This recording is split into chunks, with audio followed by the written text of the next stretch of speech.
very warm welcome to both of you, Ulrike Rosenbach and Suzanne Lacey, here tonight to talk about your work, talk about your experience from the beginning of the 70s until today, and give us an insight in your... It's going to be a long talk. Yes, it's going to be a long talk. Give us an insight into your work and your meetings, you work together, but also the parallel forms that you developed.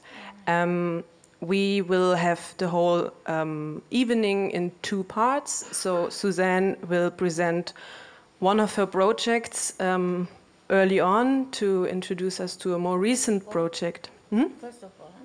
First of all, but before that, I will introduce maybe the two of you a little bit more. So you will present a project from 2021 that you realized together with Alistair Hudson. And then we will open the conversation between the two of you and all of us. Some of you maybe already participated in the guided tour that just took place in the solo exhibition of Ulrike Rosenbach that is running until the beginning of January here, which we worked on together with you, and that shows over 120 works of yours. So you maybe also, you are familiar with the work of Ulrike Rosenbach, but maybe as a short introduction, you were a student at the Düsseldorfer Kunstakademie, and one of your teachers were Joseph Beuys. Joseph Beuys, who famously brought action art into your life, and that everybody's life, but especially yours as well. And you encountered video art in the early 70s as one of the strengths that you will follow up to. And I think the exhibition shows this quite well, that you explored this new media for your work, for quite personal approaches, your feminist perspective, and this is what you focused on and what you brought into your work for over 5 decades now, and that is well presented here at ZKM, I think. And there are connections between the two of you. One of them is Leslie Labowitz, who you met at the Düsseldorfer Kunstakademie, I think, and who you did 2 major projects together. One of them was also presented here at ZKM in 2017 in the Feministische Avantgarde.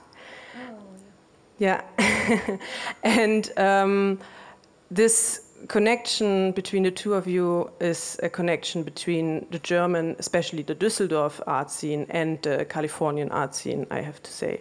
So you studied at the Californian Institute for Arts and started there with your performance and not environments, but installations and many other art forms. And you also in an early age brought feminist network projects and initiatives to life, initiated many of them, and also had a focus on mentoring. So you created on different institutions, academic institutions, many feminist art forms, and especially you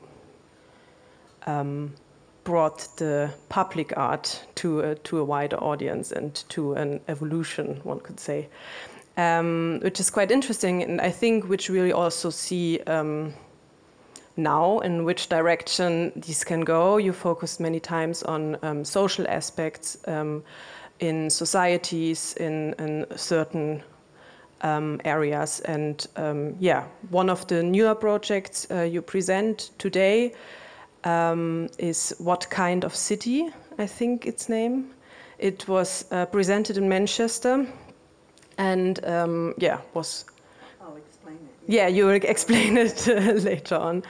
And yeah, the two of you met in California, I think, for the first time in the 70s? I think in Germany, but You met in Germany then? I'll try hard to remember that. Okay, we will go into that maybe later on. You also brought some really nice photographs of the time of you two in Kassel, for example, and we will see this later on. But maybe, yes, now I will stop talking and give you the word for your presentation.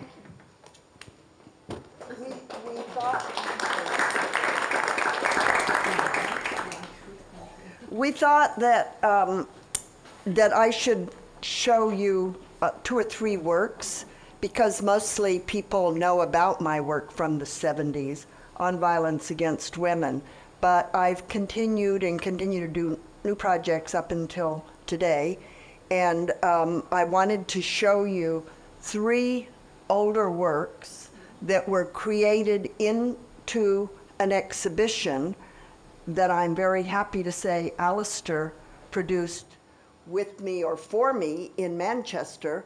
But we did a 4th project, and I'll show you that. And all of this is framed in a conversation that he and I started around 2019 about how could you take this activist work that would be in a museum or a gallery and then take it into some form of social institutions or interactions in a city.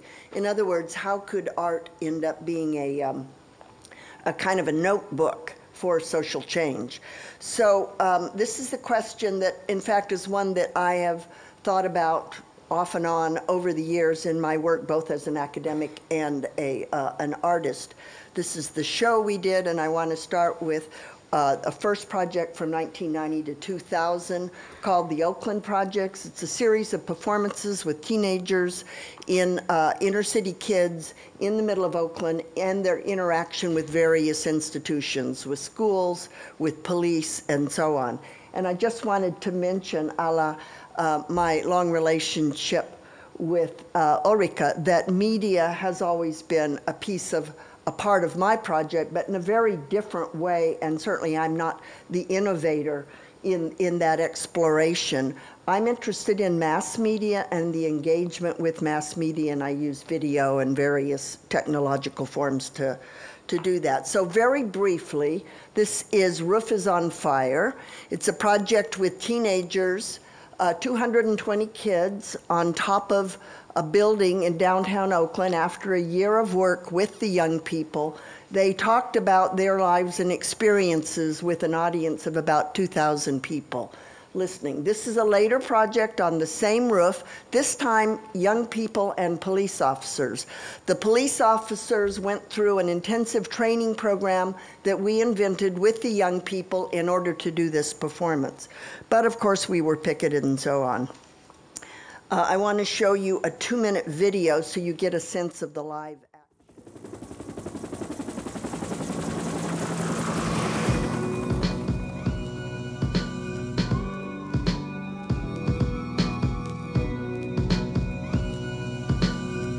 I haven't had a single positive experience in my life with a police officer. To tell you the truth, I couldn't be around police without my stomach turning.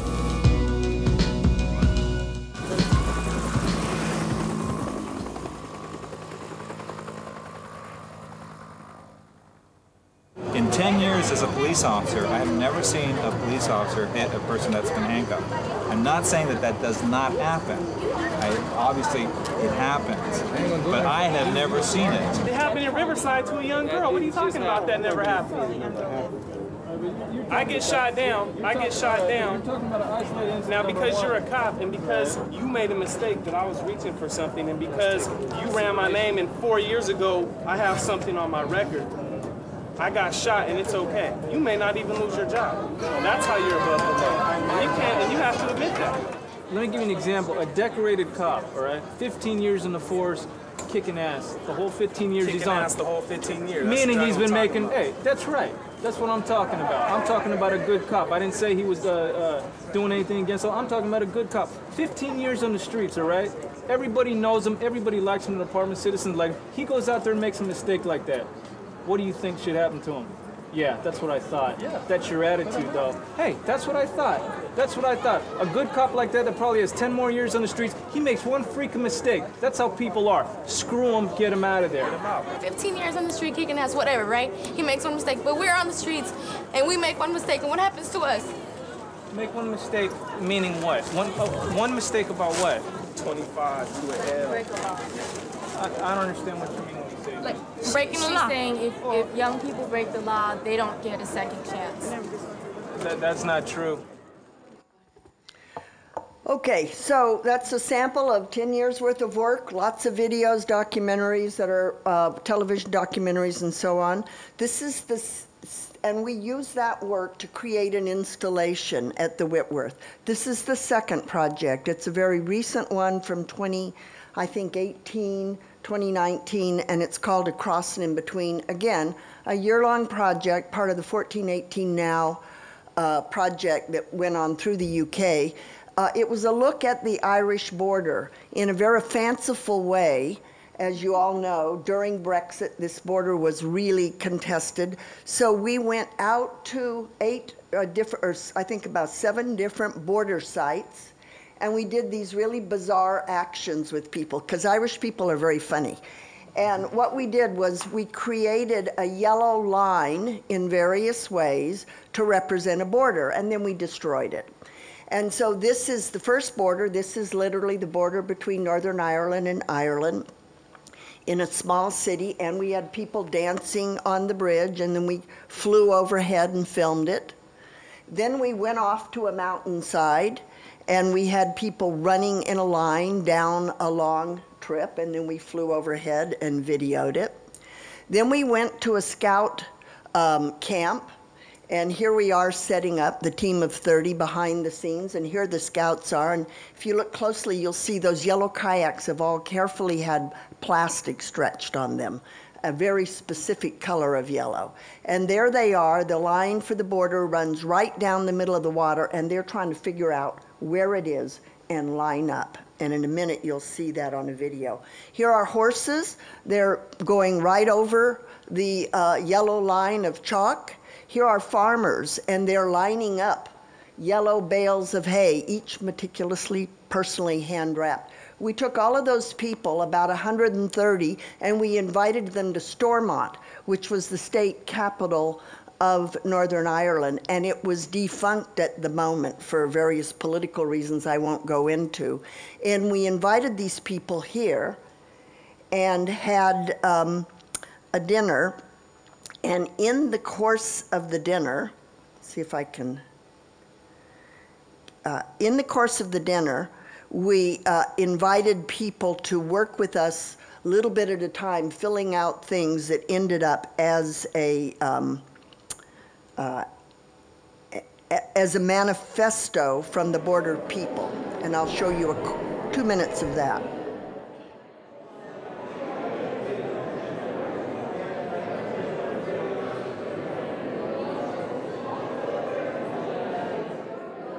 They've been through meeting rooms, they've had fights, they've had a whole evening of deconstruction of the issue of the border from people on both sides.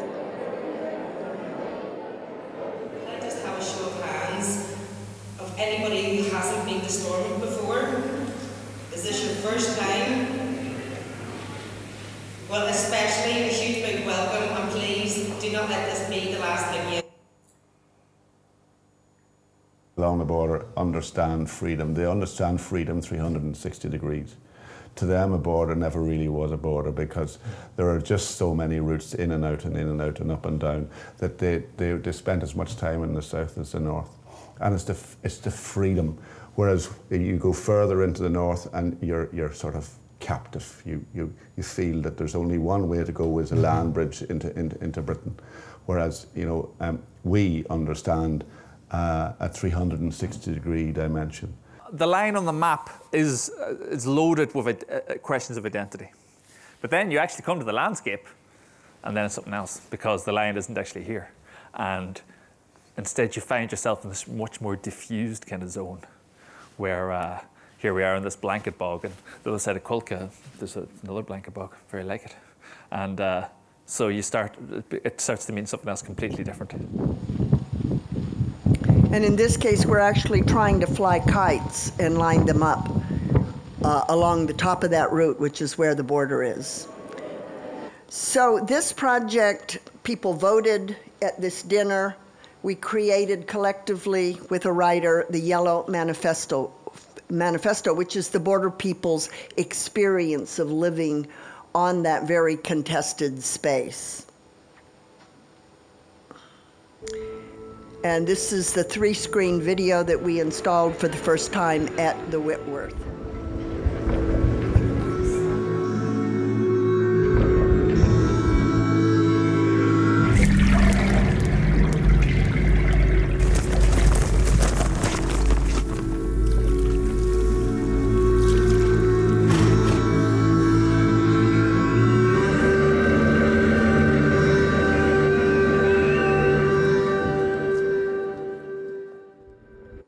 So the 20-minute video is to give people a taste of the experience of living on the border and how it's not the way it was being perceived in Brexit.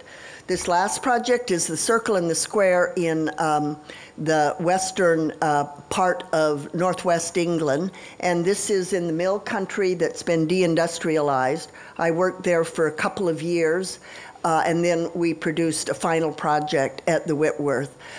When the mills were in play in the 60s, Pakistani immigrants were invited to this region. Now, with the deindustrialization and the abandonment of the mills and the textile industry, what happened is that the cultures grew apart, and the place where Pakistani Muslims and Christian British people worked together every day for 8 to 10 hours was there was no longer a place of commons. They didn't worship together, they didn't go to pubs together. Increasing immigration and violence began to help draw a line between the people. So we did a project over the course of a year in this old mill, and we started with a series of dinners.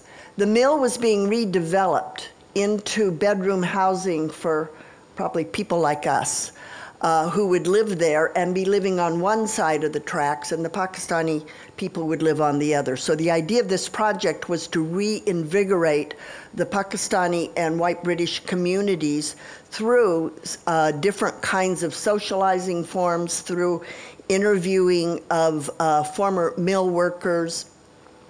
Music, we brought in shape note music from that region's history.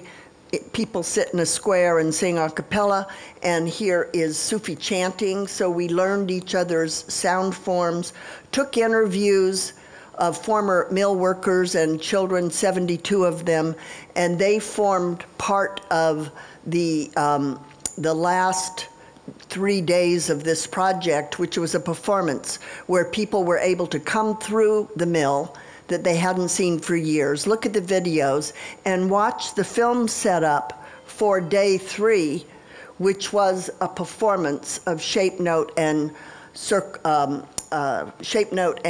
chanting, dhikr music. So this is the dinner for 500 people after, and this is a brief taste of that project.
A year later, we produced a film, a 2-screen installation with videos, and brought it back to the mill, and that became one of the centerpieces for Manchester's What Kind of City.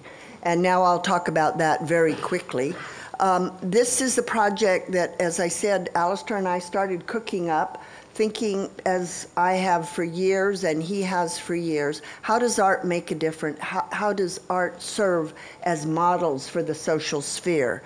And so What Kind of City had 4 installations. The first one is from those 10 years of youth projects. It's a series of videos, about 7 video installations in this space, within which we did programs for young people. The Whitworth started a youth program with young people in the community, and here they are bringing together youth advocates from throughout the city to work with each other for the first time. The second project, the installation on the Irish project, the Brexit project, was about borders. And in Manchester, we explored the borders between the gay community physically and the rest of the city. And also we continued to explore the Irish border with various Irish artists. These are photos taken by the Game of Thrones photographer for that dinner that I showed you. She actually in one evening shot every one of those photos. This woman was a pro. This is the manifesto, and going into a 3-screen projection, which is very beautiful and contemplative. It's very much about the Irish border and countryside. And then the Circle and the Square project was the social cohesion. And this was, I think, one of the more successful kind of social gatherings, one of 2, the next one I'll show you, where many of the people, I think about 100 of the people from Briarfield came to the opening. We performed shape note singing and chanting. We had the installation, which is the most beautiful installation short of the mill itself. And we had the Nasheed Boys Choir, which is a kind of a combination of Nasheed music and British choir music. So the last project of this series of 4 is one that's underway now and is still in the process of being finished. It's research, advocacy, and art, and the artwork is the compilation of all of those activities over a course of 4 years, beginning just before COVID with an advisory group of 15 women. The first gallery installation was interviews of 100 diverse women. Those interviews were in the gallery, but also serve as basis for research, which is being reported out this November to various policymakers, as here. These are the kinds of intersectional issues that they've explored and dealt with. This is one of the dinners where we thanked the 100 women. And there's your esteemed ZKM director, or whatever you are. And this is finally the short video on What Kind of City. Again, it's 2 minutes, I think, 2.5.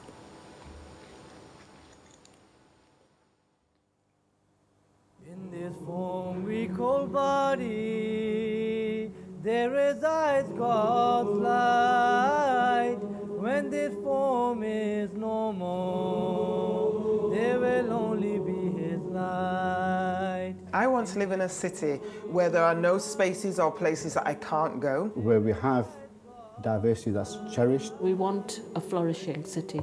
We want a welcoming city. There will only be His light. Shape note singing in England, Sufi chant, how will these have anything to do with one another? How could that be a bridge to something? Why have borders? What does that do to people? How do we physically and practically appreciate difference? I would say all art is processed with people. the solid bits that get thrown off that process get turned into art that we see in art galleries on walls. Suzanne really taught me that the connection of social and art was the most potent force possible to uncork what the creative mind can do. It's a legacy not just in terms of the actual film, but that human connection of individuals' hearts and minds. I still hear the conversations come up at the local stables. It's existing in a museum space, but still exists in the space that it was made to. We're doing policy and research work, but expressing it through art. There's something about Suzanne that's just fundamentally open to listening to people. She really knows how to put other people forward and allow them to do what they do and give them that space and oxygen, but at the same time, to put in the systems in place and to create timelines and pathways and structures that actually gets you to where you want to go.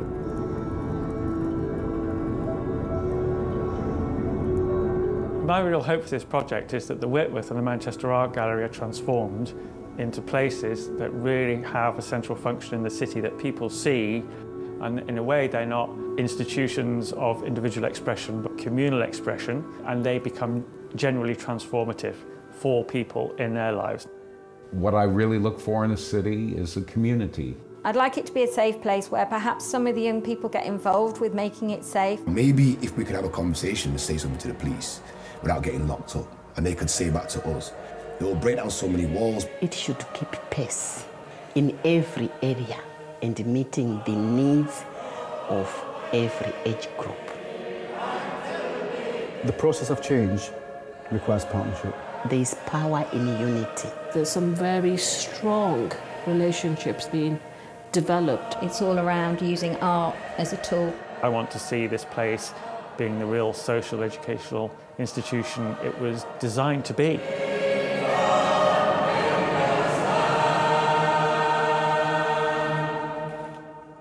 You saw a little bit about the two-screen install there, some of the music in it. Now, for our conversation, I wanted to remind us that this is kind of the moment, I think we met around 76 or 77, didn't we? No, earlier. Earlier? Mm-hmm. I was in, by 75. Okay, we met in 75. By 77, this work was showing up in Germany, I think having a lot to do with you, and you brought it to with Philomena Magers or introduced her, yeah, that. And then I also want to point out that I was doing, this was 77, Travels with Mona. I think it was 77. And I was going all over the world. This was a commentary on performance. And there she is. And the reason she's carrying my easel and painting is she had a hell of a lot more stamina than I did, getting up those stairs, where she took this photograph of me taking the measure of a man. So you have to explain what sort of paintings this were going. Ah, Mona Lisa. Yeah, but numbered. Nummer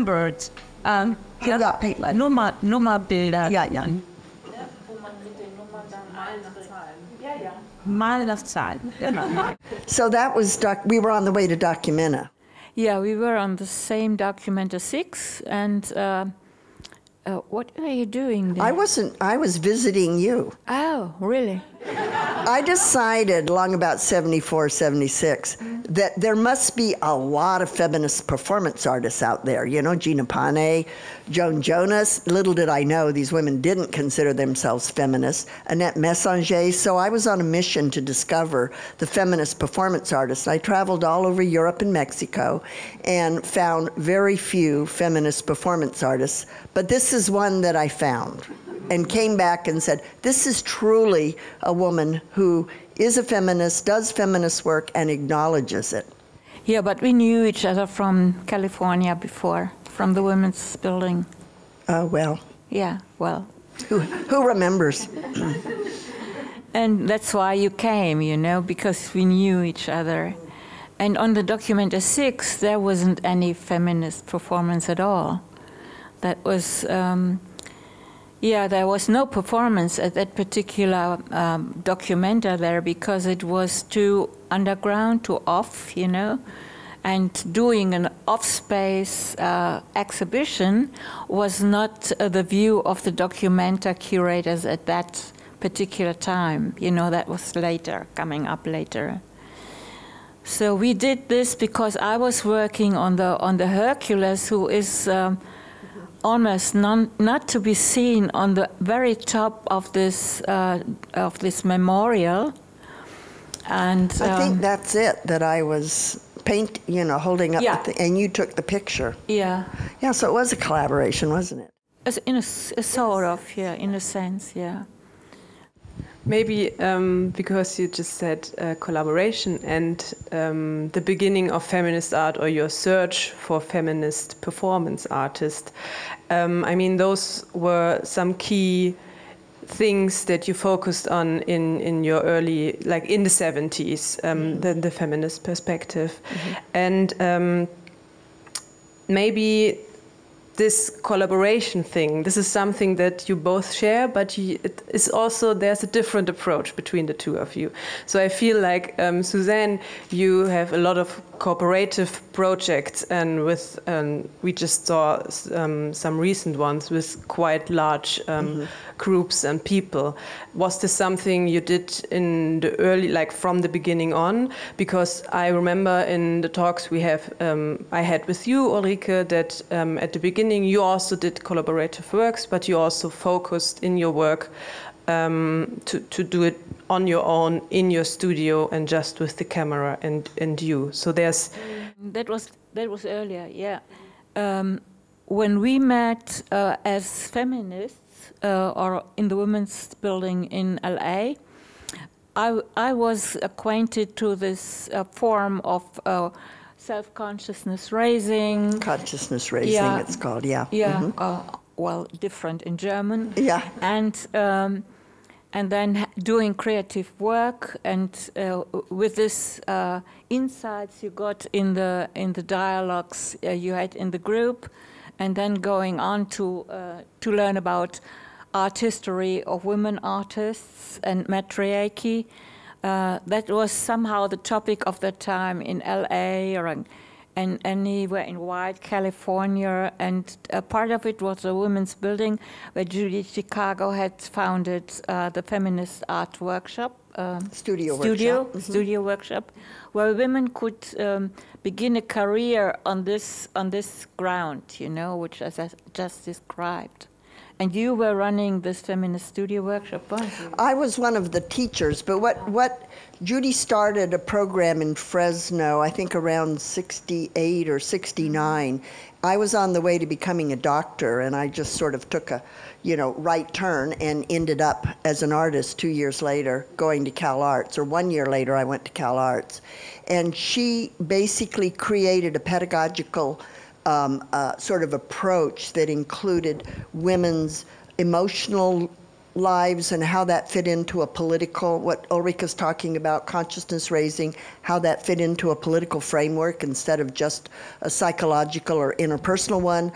Looking at the history of women artists, Gina Pane for me as a performance artist, but painters, and then learning how to build walls. That was part of the program. So we had done that in Fresno, moved to Cal Arts, started a feminist program there, and then 2 years later left Cal Arts and became an independent educational institution with galleries, bookstores, printing presses, and so on, called the Women's Building. And so that's when I met you. Women's Building. I mean, we also know this historically from this period of time also here. And I actually was invited to be the successor of the class of Judy Chicago at California, at Cal Arts Art School, but I didn't know about that. I was invited by John Baldessari to take a position for feminist art and media arts, actually. Really true, it's in my contract. Everybody from that time, in this country, in Germany, was really looking at it and said, what, you were teaching this already? Still today, it's completely impossible, I'd say. But even before that, you were working with a woman that I worked with later, Leslie Labowitz. Yeah, right. On a feminist sort of group you were trying to construct here. That was in the art school in Düsseldorf, but it was, you know, our little secret. And they came to the class in my studio, and we did talks at Düsseldorf. It was a student project, actually, for 5 of us. Yeah. But I think you got inspired by the programs you participated or saw in California, and when you came back to Germany, you created the School for Feminism in Cologne, yes. And that was quite a sort of an Ableger, we would say, from what you did in the feminist studio workshops, you know. So that was very much of a dialogue, actually, from my side, and yeah, it turned out to last for about 5-6 years. That's much, yeah, yeah. The Women's Building probably did too. Went on for another few years. I around 77. Left, but one of the things I think is important about that 69 to 78 era, 79, 80, is the amount of connection women all over the world had with each other, because there wasn't a lot of us. Since I worked in violence against women, I remember in 2010 I was in Spain doing a project on violence against women, and I met a woman who had been working since the early mid-70s on violence against women. So there were these international conferences on it. You know, you never hear about that history now. The other thing you and I were saying that's interesting, I don't think the amount of connection we had with each other is harder to have as women today, oddly, because we sort of started this in these kind of programs, schools, using consciousness raising. And I think that's very important to remember. I think the other thing you don't probably realize is how hostile the environment was. I remember once standing on a stage with Judy at Chicago and Faith Wilding, and some guy jumped up out of the audience and tried to slug Faith. And that was not an unusual experience. No, that was really common. Everybody who did performance or action at that time in our country was having the same experience or similar ones as well. Yes, that's very true. And the women were having very particularly, like Yoko Ono, that's sort of a little bit earlier, but around that time. Yeah, well, that is totally changed now. There's not this emotional approach anymore that we had in the 70s, I believe. It's more intellectual, grounded, and more connected to the medias, which wasn't the case in that time then, before internet came. So what we had was a communication with postcards, and so everybody did a little collages on postcards, or announced their little their exhibitions by postcard editions, and we sent them around. Not only the women artists, but Klaus Steck did this too for a lot, you know. And some artists did it. That was a lot more creative than it used to be with the medias. Then it was more handmade. Yeah, totally handmade stuff. And one of our common friends was an artist who lived in New York. It's Mary Beth Edelson. Edelson. And Mary had one intention in her whole life. She wanted to keep the women groups together. She was the interactor for all of us. And when we later forgot about all of this, she reminded us, you know, come on, you have to see what projects we did and what we are doing now together and so on. So we had all kinds of little communication shows, and also with curators in the United States, like Lucy Lippard, or who else? Well, Moira Roth did a lot of feminist Moira curating Roth, at that point in time. So I think what's interesting about this era is the communication that went on. A little bit in Japan, I don't know of almost anything in China, but there were connections all over that we had with each other. So, would you also say, because what you can observe on both of your careers is that mentoring and teaching was something that you included in your practice quite early. So in the 70s, 80s, you started with creating the working with the networks, of course, but also teaching on institutions.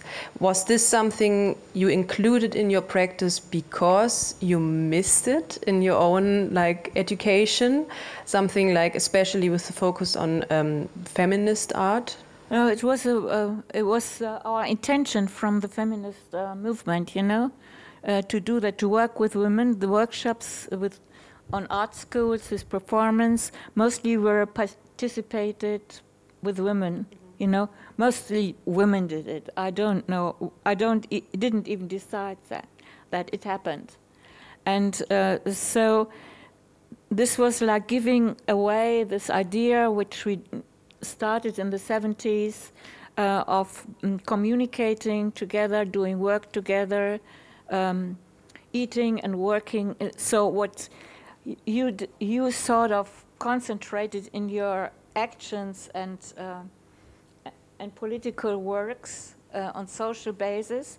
I did in the art schools and in those kind of communication institutions in Europe. And there were countries who really liked that idea, like Austria and also Netherlands. And Spain was just rising from a really oppressive government where women had no equality at all, and it was a very tough movement of early political feminists, also other women, who later on created a wonderful ground, you know, for this kind of artworks. Yeah, it was really intense. I have been in education actually as after carpentry as a way of making a living. And in the feminist programs, you're right, it was a very political agenda and a very passionate calling to mentor other younger women. But I would say when I moved into, you know, college university education, it was striking how different the educational forms were. And slowly over the years, it's become so bureaucratic and governmentally run in America that you really couldn't do what we did in the 70s. I mean, we would take off our clothes and do rebirthing projects, right? You know. Well, in the 70s, every performance artist took off their clothes. Yeah, there was a sort of therapy which was new, you know, in this particular decade. Yeah. Yeah. And that was reversing, you know, and other forms of therapy. Other forms of therapy, like the rebirthing was a big thing in the 70s and 80s in all over Europe and America. And I think that's something that also that we've always had in common over the years was I'm a Buddhist. We're both involved with various forms of Buddhism and alternative spiritual ideas. Yeah, that's what I would say. That's also something that connected the two of you, like not only your interest in feminist statements or developments, but also spirituality and how you included them in your body of art, right? I think it's a parallel between the characters the two of us are, all right? Yeah. And maybe focusing, you both describe your work as feminist art, I think still, also today. Over the years, the communication or the evolvement of feminism changed. Would you how's your perspective of on feminist movements throughout and until today? Could you describe it, even though it's quite a large amount of time? Well, I travel a lot, so I'm always looking at the politics of an environment because that's pretty much my work has evolved. I'm known more as a social practice artist now than feminism. You know, feminism sort of divided. There was body-oriented exploration, and then there was this sort of really hardcore political investigators, and there was a point where the personal identity work and the collective social political identity work really diverged, and one became called social practice art. And I think identity practice has stayed. We were at that conference in Berlin together, and there's these two curators were looking at all of the forms of reinvention, rethinking, creating performance art, and it's called, what was it called? They called it Performing Archive. No, research. No, Research, yeah. React feminism. Yeah. React feminism. Yeah. And so what was interesting about that was seeing over the generations how people changed their interpretation of all of our works. Yeah, and I'd say what we really miss in Germany quite a bit is the theory about all this. And in Bilbao, actually in Spain in general, that particular idea of the theory of feminism in the 70s up to now was a topic in meetings, gatherings, and invitations. Also with movies and films in general, documentations on this particular. That's because of the curator, what was his name? Javier Rakistan. And he got into position there at the and started basically making sure 50% of his exhibitions were female. Yeah, but also in Barcelona. And I experience Barcelona as being more sophisticated about the stand in the art school of women artists as students, and the political interest also in what was the combination or let's say the dialogue or connection between art, feminist art, and social political interest in general. That were very interesting dialogues. Yeah, you know, in 2013, I think it was, I was invited by Creative Time to look at that issue in New York. What is feminism today? And one of the things I saw was a great deal of a kind of assumption and prejudice about women of our generation, and sort of, oh yeah, well, in America. For reasons we can talk about, but basically what was interesting was there were lots of activists, women activists, doing things that I would consider feminist. I consider labor a feminist issue. I consider, you know, racism a feminist issue. So there were people working all over the city. I had a project with about 350 of them sitting on porches talking about what they did and trying to figure out, was it activism or feminism? All right, yeah. It was really a topic then in the United States. Also, as you did this big show, WAC, yeah, and how it was influenced by curators and ideas and thoughts and political investigations from male curators, also German ones, and how it was refused or accepted or changed, you know, in the particular institutions where you are a curator, a butler, you know, what Connie was trying to get the show in. It was absolutely killing her nerves, I'd say. Well, I don't want but you came to it, didn't you, the opening? No. You didn't. Carolee Schneemann, I mean, look up WAC. What is the rest of it? WAC, Art of the Feminist Movements? Yeah, something. No.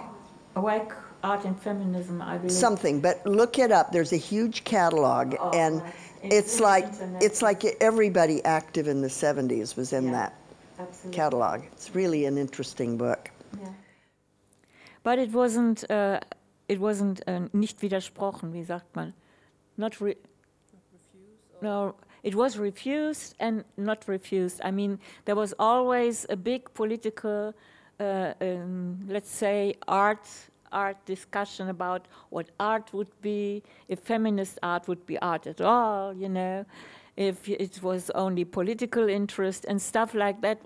A discussion we really had in the 70s in a very, very intense way, which is now not there anymore, but now we have, instead we have a lot more presentation, you know, of young artists in the medias today, which is completely a different approach to what the political feminist movement was in the 70s, I must say. It's not comparable at all. So I just realized now that you already received some research homework for later, maybe somebody wants to ask a question and I can lend my microphone to one of you if you already had some insights or questions. Because if not, I want to ask also on... Well, shall we give them just a minute? Yeah, of course. I'm sure some of you have a question that you've got from this era, or in the confused way we've tried to express it. What do you think? Confused way? Well, they're not confused us. There's a question back there. Sorry. Wait for the microphone. Wait a second. I hope it reaches. Not nervous at all. Could you explain again? You said that there was kind of a divergence between like the feminism as body exploration or identity work versus political feminism. Could you explain that again, because I didn't quite get the... Well, it's interesting if you look at the trajectory, including WAC, there's always people who are focusing on fairly specific, like some of the work I showed you, fairly specific political activities, maybe having to do with women, like, you know, rape or violence against women. But then there's also this whole strain of identity movement, which is also political. It was political to be a woman performance artist.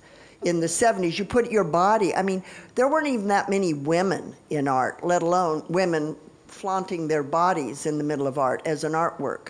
So, but that strain has stayed more identified with feminism, whereas the more politically activist strain, which I still think is feminist, has been kind of funneled off into the conversation about, you know, public art, new genre public art, temporal public art, those sorts of ideas of what now a lot of people call relational aesthetics or social practice. Which didn't have to do with art in the first place, or yes? No, they all had to do with feminist art, is what I'm saying. But now, if you talk about feminist art, you're probably going to talk about, in my students' generation, they're probably going to be people doing something around their body. Yeah? Yes, thank you for the microphone. I wanted to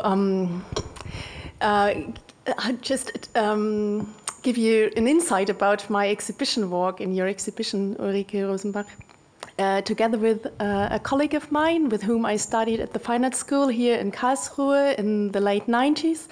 And we were really it was a kind of shock seeing that we have missed out so much of your whole body of work. I mean, we know some of them, of course, like the Venus work and the most popular ones, which are also in the collection of the ZKM, etc. But on the other way, it's really like we were completely cut off of everything which you have founded in the years of our birth. And we studied in the 90s, and I don't know how these male guys managed to really cover this whole body of work, and it's so impressive. And you know, I mean, it was collected. We see that it was not thrown away. You're still here. You were an art teacher, etc. And I don't know how they managed that there was a wall built around us, that we really only got a glimpse of what you were doing. And this, though my art teacher, it was Ernst Caramelle, for example, And he really admired so many women. I mean, he was a big fan of Valley Export, etc. And still, it was like the whole atmosphere was telling us this shouldn't be in the focus of your artwork if you want to be a successful artist. But on the other hand, it was more this focus on minimal art then. And being a female minimal artist is like a contradiction. I mean, this was nearly impossible. So some of my colleagues, for example, always changed their first names. For example, from Alexandra.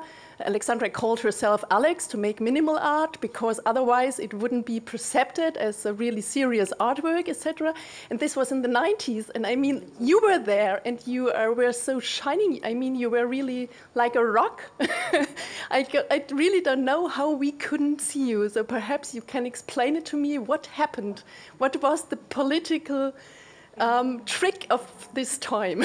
Yeah, it was not a trick. It is, let's say, something that wasn't taught, or you didn't learn it from art history because it wasn't taught to your teachers at all. Still on university, in their studies, you know, in Germany, art history stops with minimal art, and everything like. Which has to do with new medias, video, film, or performance, you know, is not taught in the universities mostly. Only a few women historians can do it in workshops, and I sometimes was or am invited into universities to give lectures on that particular issue. But it's not included by the body of what art historian has to be proved in.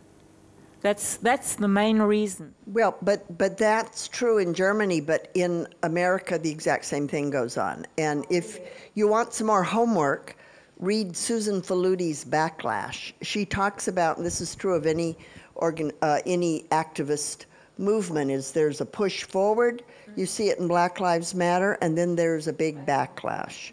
And that is true of every generation of feminism. Right now, I'm in a show about the feminist art program at CalArts, in CalArts, where every 5 years they try to forget that we were there, and young women discover it and start saying, hey, like you, what about this history? So now they've got a show. It's a tiny little show with very little budget.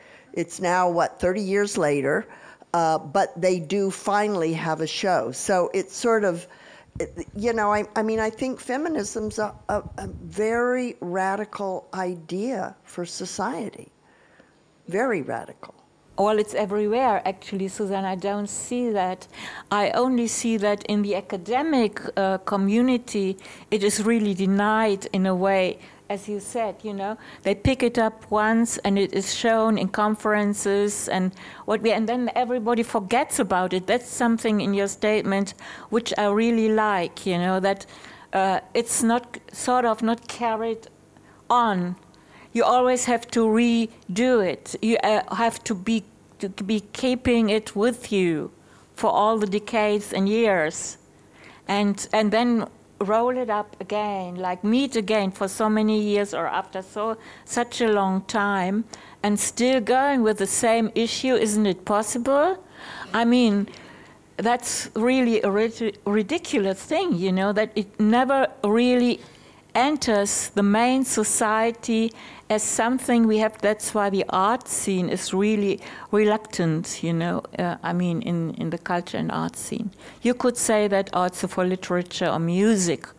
Tell me about music, you know?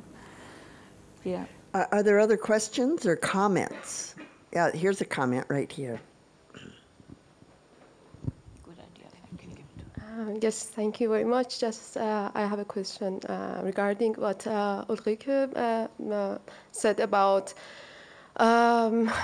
this. The young generation, mostly they are doing kind of a presentation of performance. What I want to know regarding what you said, How do you consider this political action worldwide? Because as far as I understood, you are focused on Europe and West, US, but still in many countries, feminist and political is a kind of political action. And yeah, how do you see nowadays, feminist and political action regarding the societies like Iraq, Afghanistan, Iran, such countries? Because for me, it's not like that. If you see still there is a topic, and I see that how many artists try to be political, and maybe it's not comparable, as you said. No. Well, we have two sides, I'd say. We have the women who were educated here and live here with their families. And I had students from that area also, like Persian, Iran, and like all kinds of Palestine, you know, people who were brought up here. And then they are able to reflect what is happening. That's only because they have the difference between what we live and what is the case in their own country, in their own culture, in the narrative country. And I think it's very important to have these two views, to be possible to have these views. Otherwise, it's difficult to do. It's too hard. And the feminist movement is an international movement for a reason, because the interaction, you know, between us over the sea and over the oceans, between all of our countries and even in Australia, Japan, and so on, is very important. Yeah, that's why my question that how we could see this issue more internationally, not focus in West, because the way of living or culture or background is different. Well, but we do see it internationally. Mm-hmm. I'm in touch with, like Ulrike, I have students from Iran, students from, I don't have a student from Afghanistan, but from, you know, Somalia, different kinds of places like that. And Ulrike's right, those people bring, as artists, they are really binational. And whatever country they're being educated in. But even, I have to say that I've worked with people coming straight from Iran who were very sophisticated politically. I mean, you know, right now there's a massive movement going on. Another young woman was killed by the morality police in Iran, and it's, and I knew about the violence against women from Iran in the 70s. We were talking with activists there. So that's what I'm saying. Yeah, that's true. Just I wanted to just have a critique or comment. Is not a kind of presentation in media if we look at it worldwide. That's it. Thank you very much. That's true. Thank you also from my side for the super interesting presentation. So I wanted to ask you a little bit about your teaching philosophy, as you've worked as teachers and in educational contexts already in the 70s, and how it was different then in a totally feminist context to teach mainly women. And Ulrike, if I'm informed correctly, the women who participated in the Schule für kreativen Feminismus were not all artists when they started. And yeah, how this developed over the years, and maybe also how you see it into your, like in comparison to your later teaching work. Yeah, in between, we now have really organizations who work in a creative way with women who aren't artists and never want to become artists, you know, like Volkshochschule and private art academies. We have those in North Rhine-Westphalia, you know, and they are very interested people in the arts and in the culture we have with women art. So something has become more common, more public, more allgemein, you know? I write a lot about pedagogy. I'm very interested in educational forms, and I would say my teaching philosophy really developed from that moment that I went to a lot of university before that in the sciences, but at that moment, the intersection of the personal, the emotional, and how it fits into a political context is really important to me as a teaching. Like I just taught a class on pedagogy, and students were complaining about the tuition, which is monstrous in America, just monstrous. And the tuition. Tuition? Yeah, yeah. What's that? A foreign concept. Where kids pay $55,000 a year to go to school. Yeah, so yeah. A lot of my students are pissed off. And I was teaching a class on pedagogy, and I said, if you're pissed off about that, you need to be following what's happening in politics in this country. Because, you know, people like Trump and that idiot in Florida are literally burning, well, Trump's not, but the idiot in Florida is literally burning books. You know, so you are paying that much because you live in a political system that doesn't feel like it's your right to get a college education. So for me, they're sort of, they wrap together, and I can't teach if I can't talk about both what I see going on emotionally, and we got trained in the feminist educational programs. Like I've actually looked at students in a mixed-sex class, and I could see that a young woman had experienced sexual violence in the painting. And I couldn't talk about it because that common ground of, like we would do at the Women's Building, it would be sort of like, oh, is this work about what happened to you as a child? And women would cry and talk about it, and there was just a processing of that kind of emotional experience that then created much stronger, more resilient people. But you can't teach that way now. I did. Yeah, but you can't in America.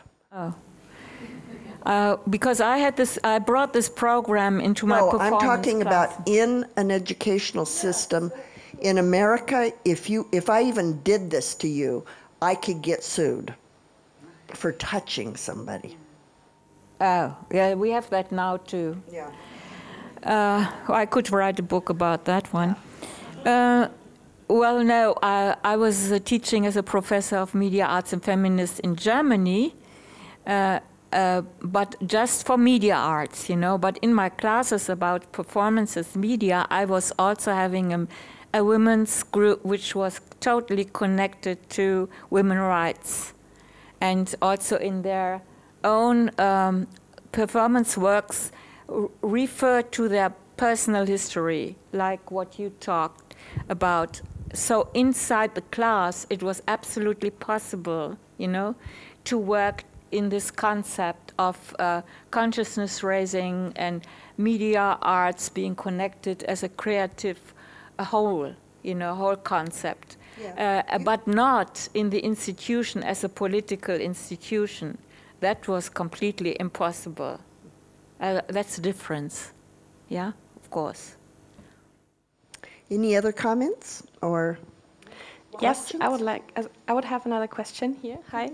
I really liked how you addressed that for a lot of people, feminism is a very radical concept, because this is actually an experience I made in a lot of conversation I had, like especially with people who hadn't living the concept of feminism especially, but every time I had the discussion with them, it felt less radical to them. And my question would be like, is there a possible way, or like how would your proposal be, art can solve that problem, that people, especially from a not academic context, can really find their way to feminism, or like to feminist concepts, or like to an appreciation of the feminist concepts? Is there an idea you have maybe for that? I think it sounds like it's close to the school you started that had a lot of women that weren't artists. Yeah, not a lot. Yeah, half and half, I would say. Sure, it's possible, and it's done, you know. I mean, we have all kinds of, in the art schools, which private art school, Volkshochschule, and all these institutions, we have also dialogues among women who connect this personal education they had, or identity, with what they really would like to work on. It's possible. Yeah, definitely. For me, it's like very interesting to how to catch the people that are very critical about those concepts. I don't know. Same. Well, there's, you know, in America right now, the political divide is incredibly extreme, but even the right is adopting feminism for Christian women. And they do workshops for Christian women, teaching them that they first get married and have their kids, and then they can go to work like true feminist women. And that God, yeah, I mean, it's yeah, it's pretty radical. And, you know, it's, so I would say that there's just new forms and transformations, just like around male and, you know, trans people. There's a lot of foment about being whatever you are, gender-wise, that's so traumatic for political society somehow. Do any of the men here want to make a comment, say anything? I appreciate that you're letting women speak first, but yeah, there's one. No, another woman. Sorry, you may. I have a question for you, Suzanne Lacey, about your work, if it's okay. The projects that you've shown, they are like, you're working with communities that you are not particularly a part of, at the beginning at least. And I was wondering how you see yourself in this role that you come, like as an artist. Do you see yourself as a kind of mediator, or like your art as a catalyst? Or I was just wondering. I actually work quite collaboratively. I work with hundreds of people. And usually there's a core group of 15 or 20 people, very carefully selected. The project in Manchester is as diverse as it is, because I basically said, how many Pakistani people live in this town? That's the percentage of representation. So there are ways politically to do that, but you know, the issue is very salient. It's hot right now. There are places I could work within certain cultures and places I couldn't at different points in time. I worked from 1975 in a major black community in Los Angeles called Watts.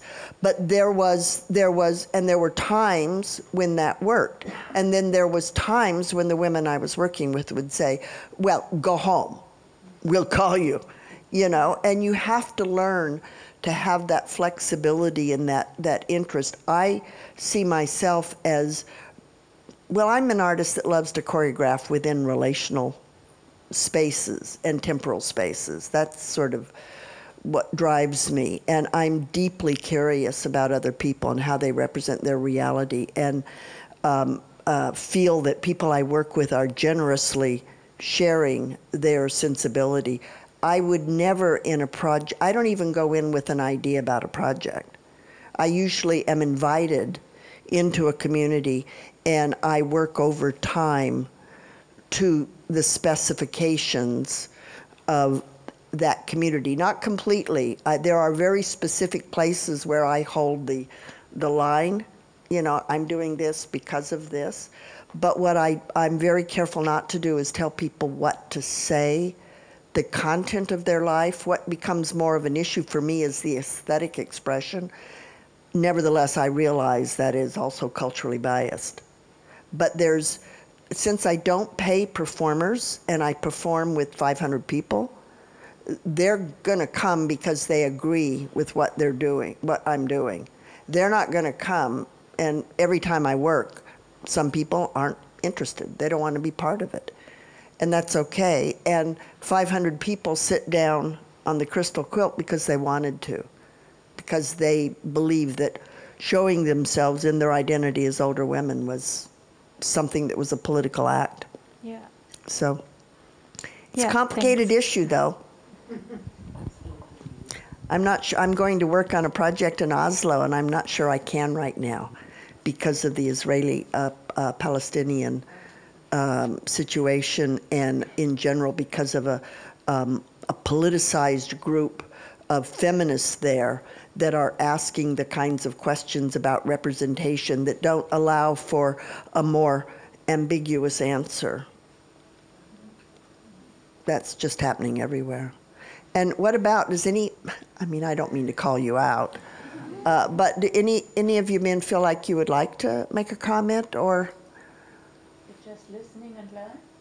Well, I have a feeling a lot of you actually have been quite involved with this. All right, I would like to stand up for all the men tonight here. Let's say I got 3 questions in one. Yeah. My first question is, what inspired you to become Buddhist? My second one would be, what made you, Susan, made this turn from being on the edge of becoming a doctor and then becoming an artist? And the final one is, talk about music. To what extent is music an inspiration throughout your art, and who are your favorite artists? Well, Capro was a Buddhist. It was common in performance circles for people to try Buddhism. Ellie Anton did, but she couldn't sit still long enough. Leslie Vine was, Was Les was? Les White, oh yeah, Tibetan. Well, it was like already in the Fluxus. Oh, in the Fluxus movement of the 70s or 60s. Do you know what Fluxus is? It's an art movement, and they already had a broad idea of interacting and asking in spiritual philosophies of religions, what would be a worth to live and connect to. Yeah, Cage, you know, a lot of artists of the 60s. Yeah, from the 60s and 70s. Yeah, in terms of leaving. Stockhausen did, and Mary Baumeister, his wife, was asking, not in particular for, let's say, traditional Buddhism, but Buddhist ideas about equality of thinkings and the connection of music, voice, and contemplation or meditation. Yeah. Yeah, and just the doctor question, in a word, Judy Chicago's feminist art program. I was getting my degree in psychology so I could go on into, you know, my master's in psych, so I could go on into med school, and got involved with the feminist art program and left medicine. So, thank you. Is there any other question so far? Because maybe I have a last question for the two of you. Because just in the talk and the dialogue with all the questions, I realized that both parts, the activist part, but also the artistic part, they are combined fast in your work. And would you think of yourself to be the same artist, or would you think of yourself more as an activist, or would you can't you even decide which part of it belongs more to your development and to your work? Well, it's not a difference for me. I'm an activist, doesn't have to be an artist, and an artist hasn't have to be an activist. But I feel I have my certain idea about my ability to live in this world as somebody who wants to make a step into equality of male and female society as being really equal, and that brings me to be somebody who has to be political, as this is not granted by society right now. And so I can only do what I can do as an artist. I introduce it in my work, you know, and that's all I can say. I am going to, this next Saturday, going to be doing a talk with Kathy Opie about activism and politics and art, and she made the comment, which I agree with, which is that, in a sense, most of us aren't activists. There are some really activist artists, but most of us don't. I mean, Andrea Bauer sits in trees and goes on every march there is, but I don't. I don't march, you know. I never did. Yeah, so what I'm saying is, I think the nuancing is the word activism, that we are both very political and we act according to our values, and our values are in our work. But I think that I don't consider myself an activist per se. Yeah. No, it's not. Activism is not connected to art. No. I mean, activism for me is not connected to art in the first place. You know, it has a different approach, like really political steps in general as a primarily attitude or insight. And that I don't have. Art as my insight. It's a form issue in a way. Yeah. It's the action of, like when I've actually been asked to run for mayor before in different places, and I'm kind of like, you got to be kidding me, right? But if I wanted to make, well, I do want to make social change, but if I wanted to do it the most effective way, I think I would be a mayor. You know what I'm saying? Really? Yeah. I don't think art is as effective as, sorry, politics. No, that's true. Yeah. Yeah, it's more spiritual, you know. I mean, it goes more in your geistige, in your spiritual understanding, and that's the first step for me to become, to be a human being in a liberated society of all differences between male and female. And for me, between race, age, disability, ability, all of it. But that's why it is, I think the Feminist Project is a project about empowerment and the discriminatory actions that keep people from living a full and, you know, rich life. It's amazing how language can really suit, you know, because this expression of empowerment we actually don't have in that particular way. And the English expression is so much more powerful. Yeah. Yeah, amazing. Thank you so much. Thank you.